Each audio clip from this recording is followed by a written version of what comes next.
Jumping, climbing, collecting. These are what makes the genre of platformers so fun. Being the evolution from 20 years ago and until now was a joy to be a part of. Now that I'm heading towards the ripe old age of 25, I want to look back on the best sets of games and where they rank in my all-time favorite platformer list. Some of these picks will be controversial, but remember, this is my opinion. So let me know your opinions in the comments and I'll respectfully give my opinion back. By the way, Crash Bandicoot isn't on this list, so don't kill me. Okay, number 10. Now, I don't know what the hell Rayman is supposed to be. Like, why does he have no arms and no legs? Well, whatever he is, this game is pretty damn good. Now, I love my 2D platformers the way I love my workouts. Fast-paced. This game was a joy to play just by how smooth the platforming was, and following it up by kicking ass really kept my attention. The art style and colors were vibrant and really set the tone for each level you played in. Each world has its own fun gimmicks that keep the gameplay refreshing. The addition of new mechanics, enemies, and levels kept me engaged. I also love when you completed a level, it gives you a little celebration platformer moment that left me with a huge smile on my face. The platforming played with the beat of the music, and I thought it was a beautiful touch to complete each level.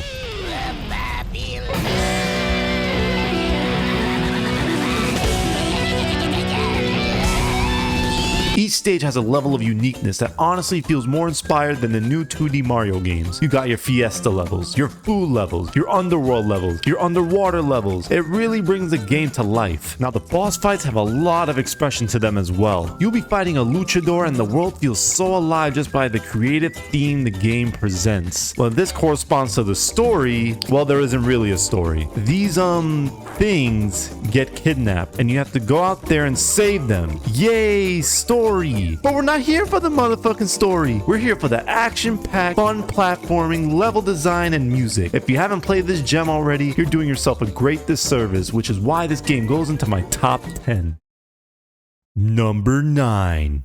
Little Big Planet. Whoever came up with the name Sackboy needs to be put in jail, because that name can be interpreted in many ways, not in this colorful, kid-friendly adventure game. Little Big Planet is really in the conversation for top platformers of all time, and it's baffling that is the case. Little Big Planet's gameplay is a grand time, especially when you gather a few friends and you end up doing silly, goofy things. This game is just not another 2D platformer. There is a big incentive on collectibles as you can drip out your Sackboy with stylish outfits. I spent a long time in the character customizer screen trying to give my Sackboy the perfect fit. The level design in this game is also top notch. This game had you going through temples, canyons, a major city, and my favorite, the wedding. It felt like you were in someone's arts and crafts project that came to life. Although the world is 2D, the game has so much life, which is insane for a game that isn't so big in scale. The game will have you riding on bulls, riding on a skateboard with a giant ass egg next to you, and running away from whatever this is. The game was full of life, and all the assets used in each stage really gelled perfectly with its corresponding setting. The gameplay was your standard platformer, but it has some awesome set pieces where the game really did test you.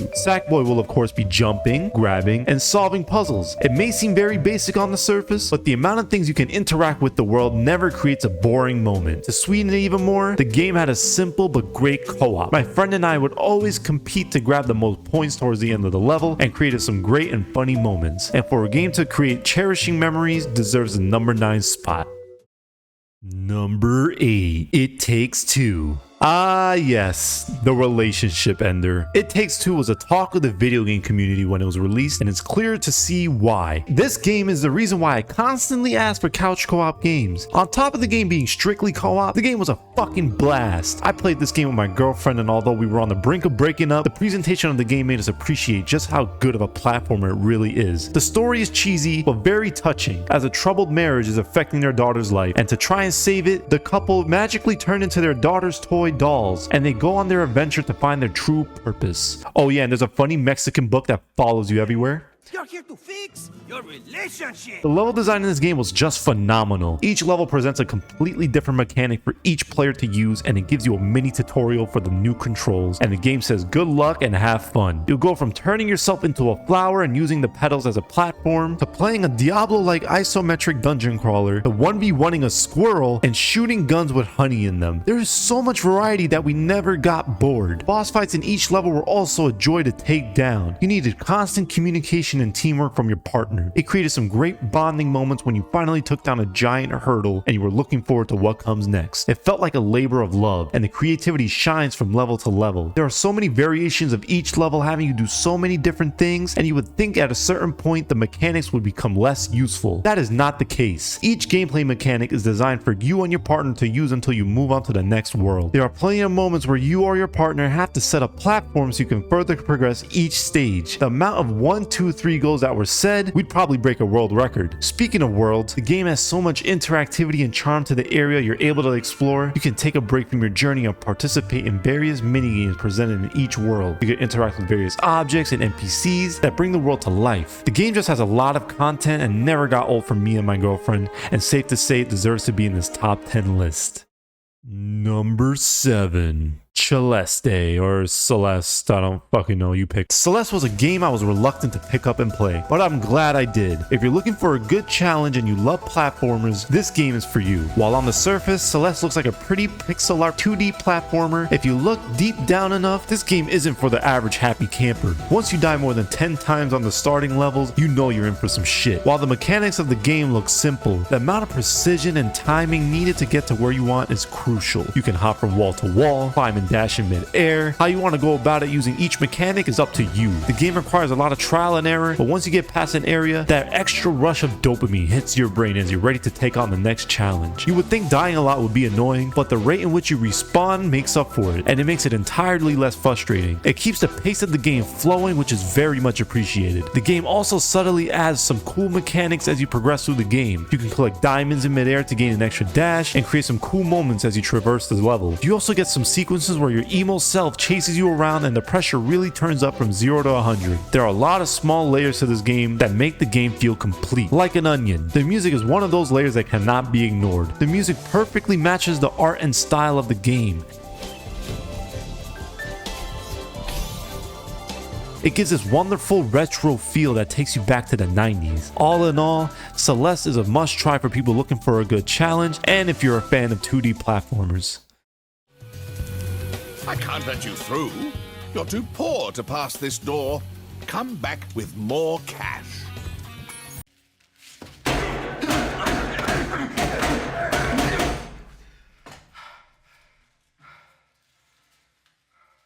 Number 6. Spyro 3. If y'all play Spyro, you know what I mean when I say fuck this guy. Anyway, the Spyro franchise was another childhood favorite of mine back when I was growing up. He is a classic video game icon and it's easy to see why. The release of the first and second games quickly garnered fans of the franchise, but the specific title from the franchise I enjoyed was Spyro 3. Insomniac and Toys for Bob really let their imaginations run wild making this game, but I'm going to specifically talk about the version from the Reignited trilogy, because man, this game took me back. Toys for Bob did not hold back with the colors and art direction for the remaster. While staying true to its original counterpart, Toys for Bob respected the source material and let nostalgia do all the work. But this game isn't in the top 10 because of its nostalgia. The game introduces new mechanics and characters that really differentiate from Spyro 1 and 2. You got characters like Sheila the Kangaroo, Hunter the Tiger, Bentley the Yeti, Agent 9 the Monkey, and St. James Bird the Bird. Duck thing, I don't know what he is. Whatever they may be, they were a joy to play as, and I love the fact that gameplay offers something different than just playing as Spyro. What was also lacking in the previous games was the enemy variety. Spyro 1 and 2 had enemies that were easy to take down and didn't really create much of a challenge. However, in Spyro 3, we got enemies with shields and larger enemies, giving it somewhat of a challenge. The game is still easy despite these changes, but it's always good to have some variety in this case. New power-ups also allow Spyro to traverse the worlds differently and added a nice layer of exploration. They also added nicely to the combat as well, as you were able to use it in different situations. You had the supercharge, the endless flight, super freeze, and super flame. Also, with the added voice acting and wonderful level design and graphics, Spyro 3 takes the cake as my favorite game from the trilogy, but I recommend playing all three, as all of them have their own special charm to them.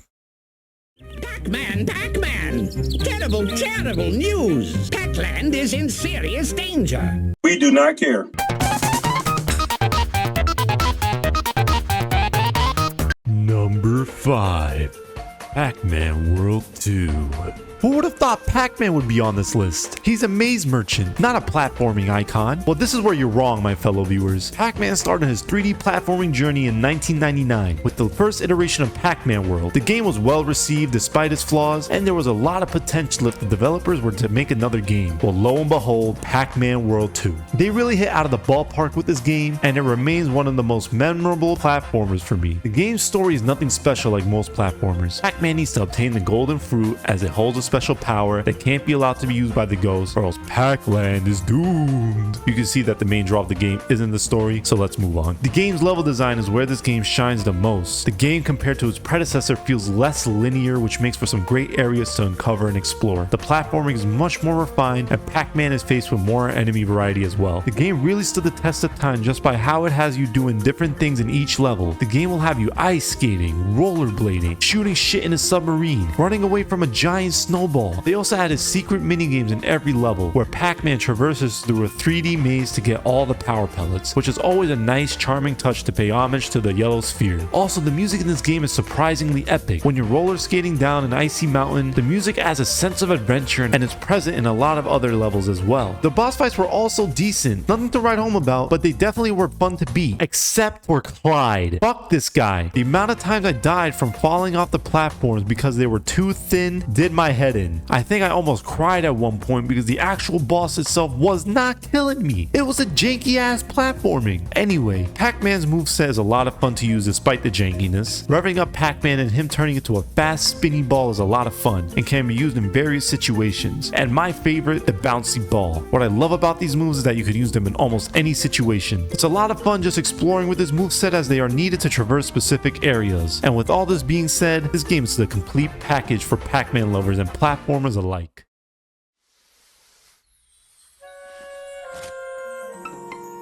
What the hell? Number 4. Sly Cooper.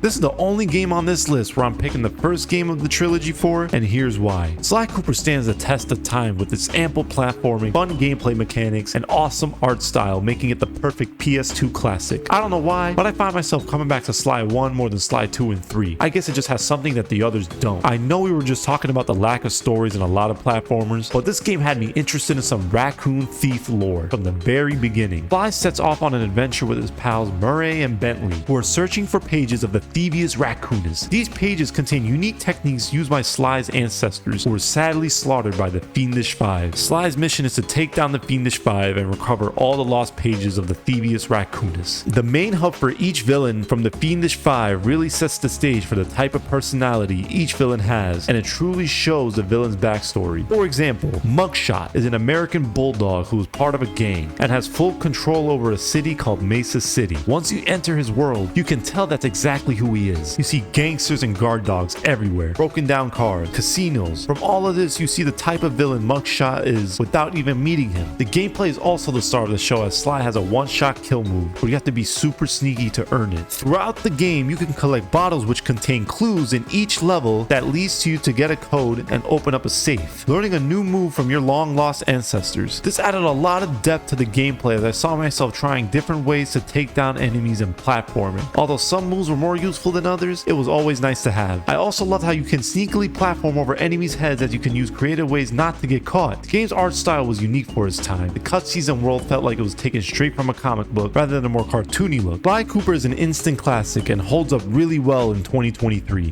which is why it's earned its spot in the number 4 position. Dexter, my hero! It should have been me, not him! Number 3. Jak 2.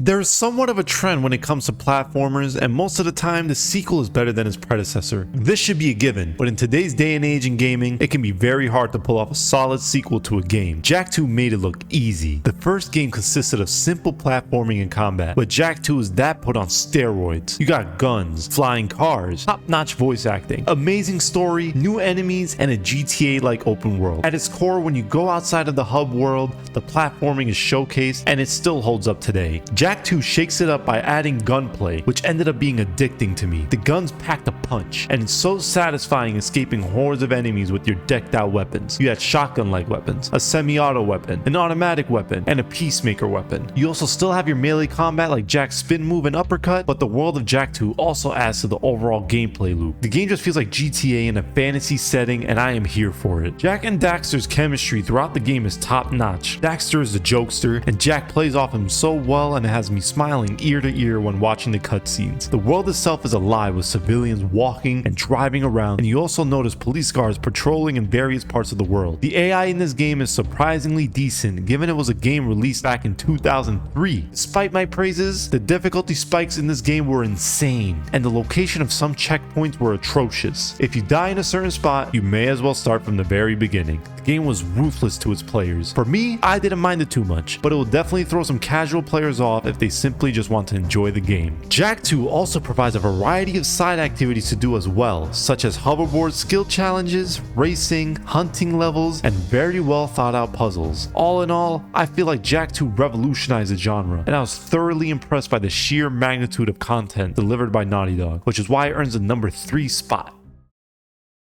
Number 2.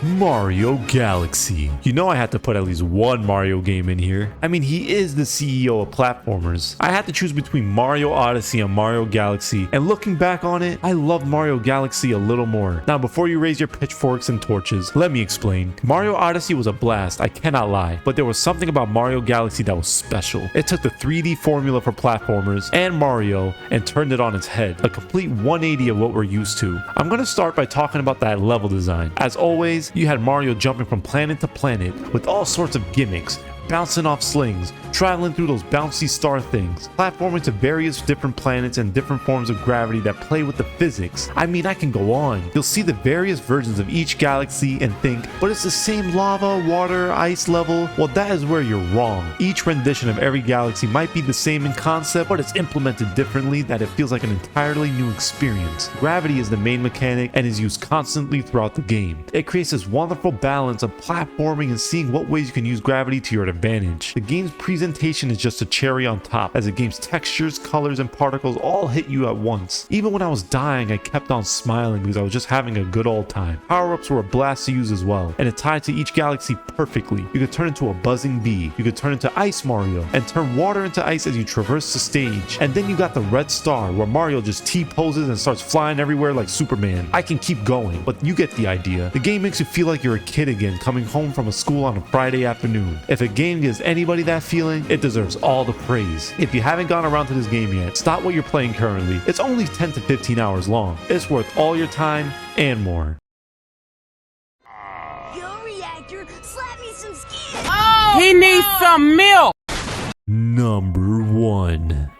Ratchet and Clank going Commando. Before y'all start throwing tomatoes because I placed Ratchet and Clank over Mario Galaxy, there is a good reason for this. Ratchet and Clank Going Commando holds a special place in my heart and just had more of a lasting impact on me than any Mario game, and here's why. Let's start by talking about the overhaul of some of the game's mechanics. Ratchet can now strafe. This may not seem like a big deal, but coming from the first Ratchet and Clank game, this was heaven. The gameplay felt more fluid and just made for a smooth experience with one simple addition. We know we can't talk about the gameplay without talking about the weapons. Insomniac outdid themselves with the weapons in this game. You got your pea shooter in the beginning, but as you progress, you unlock more badass weapons like a spider bot, blitz cannon, and the gun that turns enemy into sheep. What I also love about the weapons is the more you use a certain gun, you will eventually have it evolve like a Pokemon to an upgraded version of the original. This comes with better damage, different modifications, and each weapon feels unique enough where you'd want to switch to it depending on the situation. The weapon variety is also complemented by the enemy variety. You got monsters, ice-breathing dragons, crab things, different robot forms, and so much more. The enemies really made the planets feel alive and gives them a reason on why they exist. You also got NPCs in the world that give you side quests, but also reward you for completing races, arenas, and completing requests, which made for a fun time. Also, the game pays homage to another classic, War of the Monsters, where Clank turns into a battle bot and dukes it out with another battle bot. So much variety with this game, and it just never gets old. Speaking of fun, man, the humor in this game is just timeless. Compared to Rift Apart, I miss this type of humor. Rift Apart just feels so so kid-friendly, same with the original Ratchet and Clank that was released in 2016. The originals just hold up so well in terms of its humor. I laughed then and I still laugh now, and the writing was just top notch. This is a game that doesn't take itself seriously despite the edginess of the main story. I am a sucker for good writing, which is why this game ranks so highly for me, and with that being said,